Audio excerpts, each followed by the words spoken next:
Bonjour, je m'appelle Valérie Chamard, je suis travailleuse sociale à l'Institut universitaire de cardiologie et de pneumologie de Québec.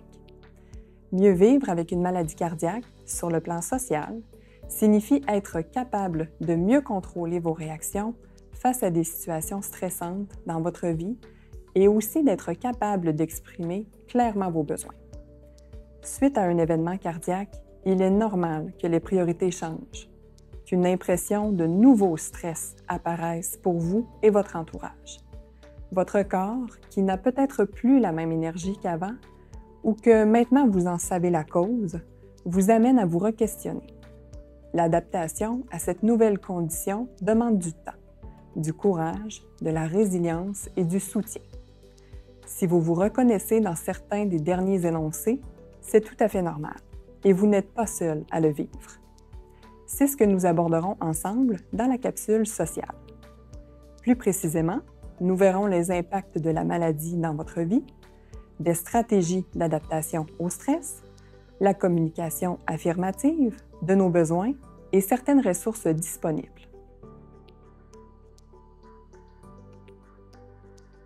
Commençons par les impacts de la maladie.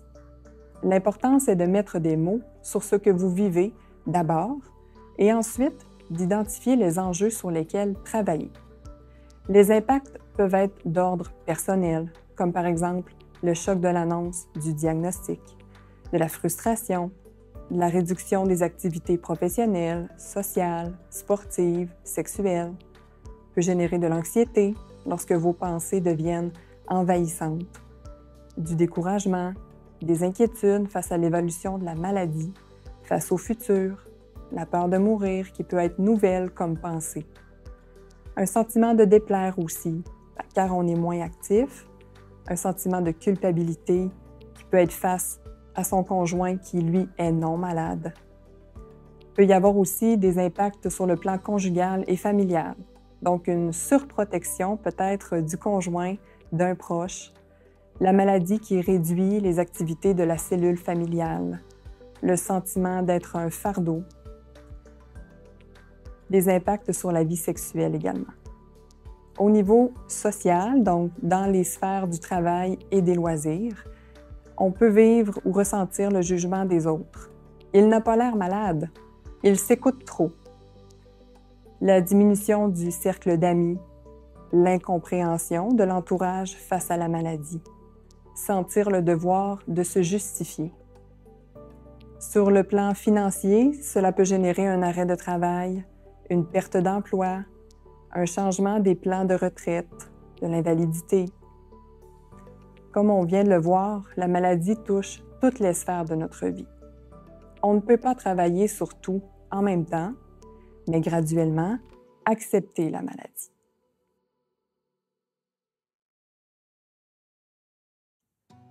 Au début, c'est probablement un choc. Sachez que c'est normal.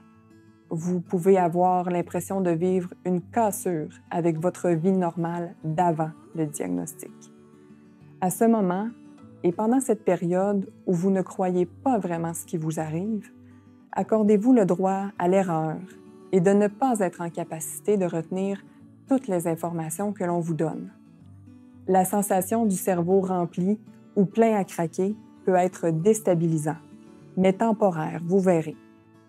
Il peut être essentiel d'avoir un accompagnateur avec vous lorsque vous rencontrez les membres de l'équipe médicale et professionnelle pour vous aider à gérer les nouvelles informations et vous soutenir.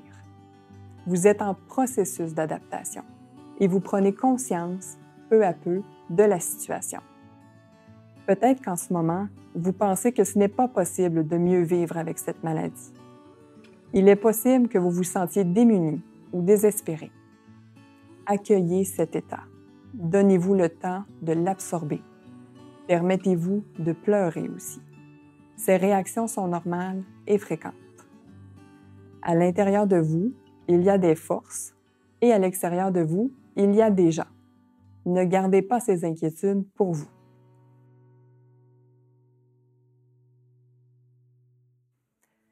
Le stress fait aussi partie intégrante de la vie. Et plus encore lorsque vous êtes aux prises avec une maladie chronique. Il est normal d'éprouver du stress face au changement, que la maladie amène dans votre vie, mais pas au détriment de votre santé mentale. Le danger est de vous abandonner à des émotions négatives à répétition. Une perte de contrôle sur le stress peut générer de l'anxiété, de la colère, de la révolte. Ces sensations peuvent contribuer à élever la pression artérielle et le pouls. Il peut alors devenir plus difficile de bien respirer. Pour contrer ces effets négatifs, vous devez prendre du temps pour vous, pour relaxer et vous sentir mieux, et ce, tous les jours, si possible. Apprendre à faire face au stress vous permettra de mieux fonctionner et d'obtenir plus de satisfaction dans votre vie, malgré la maladie et les problèmes. Rappelez-vous que vous conservez vos qualités, vos connaissances et vos intérêts. Comme stratégie d'adaptation, chaque individu possède de multiples forces pour passer au travers d'une épreuve positivement. Il suffit d'être patient envers soi-même, d'être indulgent, se laisser une chance sans se blâmer, se préparer à une certaine surprotection de l'entourage, qui est inévitable et qui survient souvent de l'incompréhension de la maladie. Donc, la stratégie, renseignez votre entourage à propos de la maladie et aussi de comment vous la vivez, ce qui permettra à vos proches de mieux se situer dans l'accompagnement à vous offrir. On peut aussi reconnaître ses propres limites, être vrai, être réaliste face à ses capacités, sachant qu'elles peuvent changer dans le temps aussi. Prévoir les activités à faire et les choisir. Donc, la stratégie est de planifier selon vos besoins, vos intérêts et vos capacités.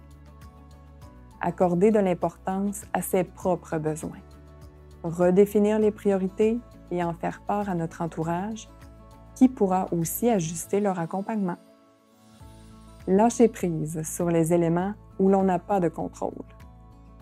Solliciter l'aide et le soutien extérieur, comme certaines ressources professionnelles, votre CLSC local, le 211 où vous pouvez rechercher les organismes communautaires sur votre territoire, le 811, l'info sociale qui est disponible en tout temps 24 heures sur 24, 7 jours sur 7.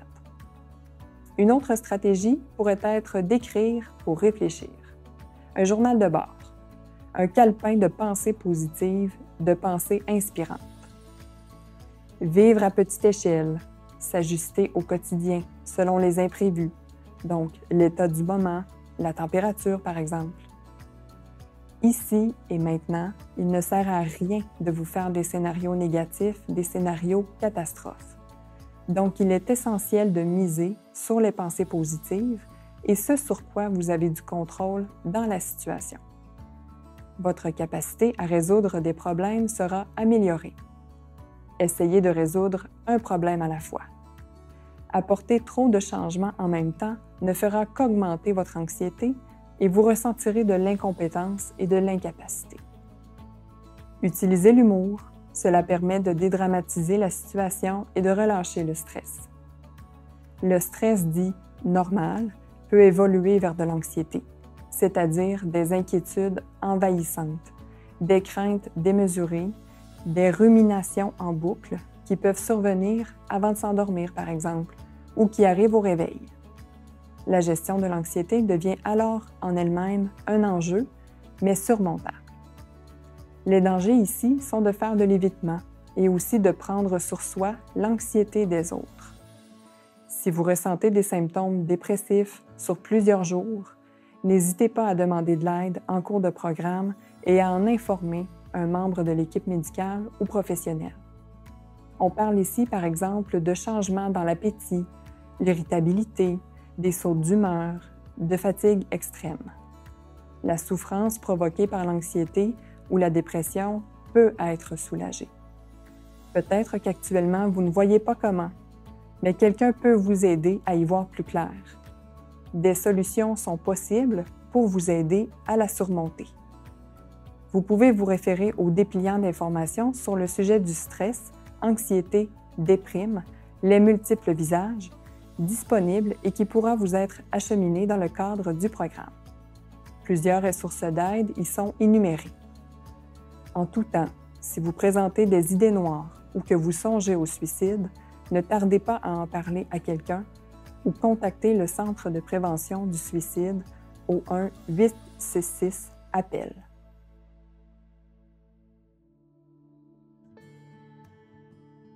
Maintenant, je vais vous parler de la communication affirmative.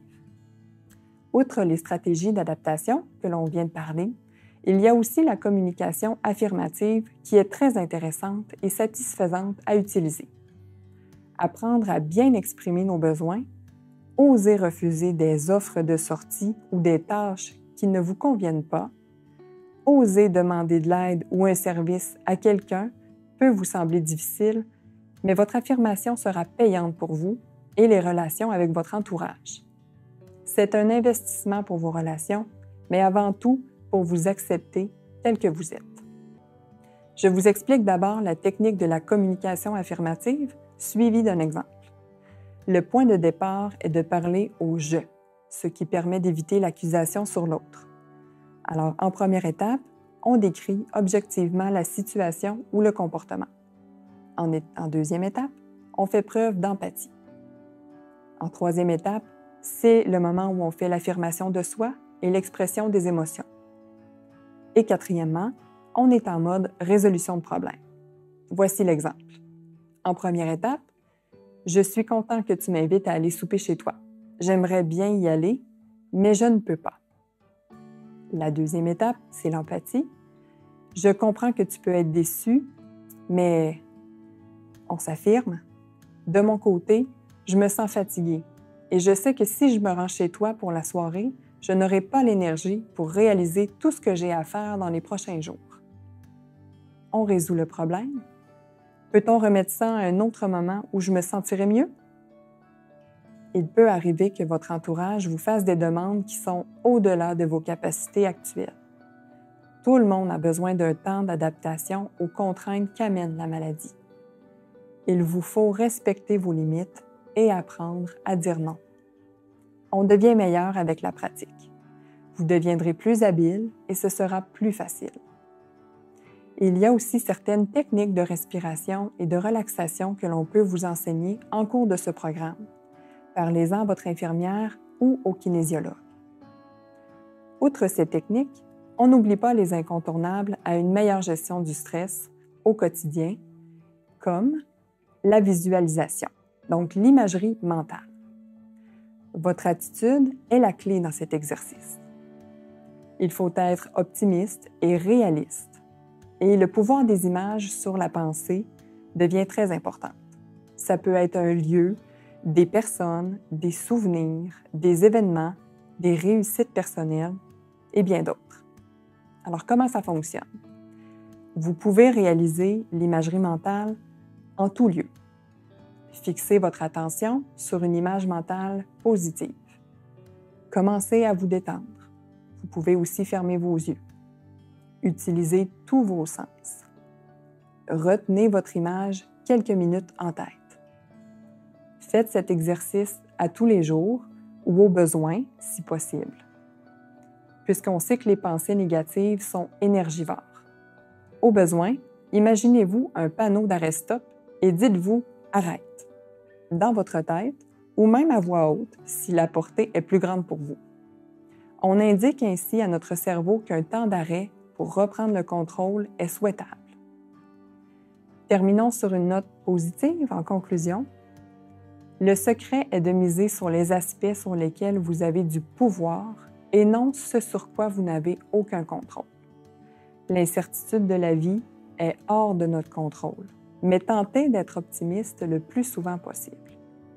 Prenez conscience du pouvoir que vous avez malgré ce qui limite en apparence votre vie. N'oubliez jamais de prendre soin de vous à tout moment. Merci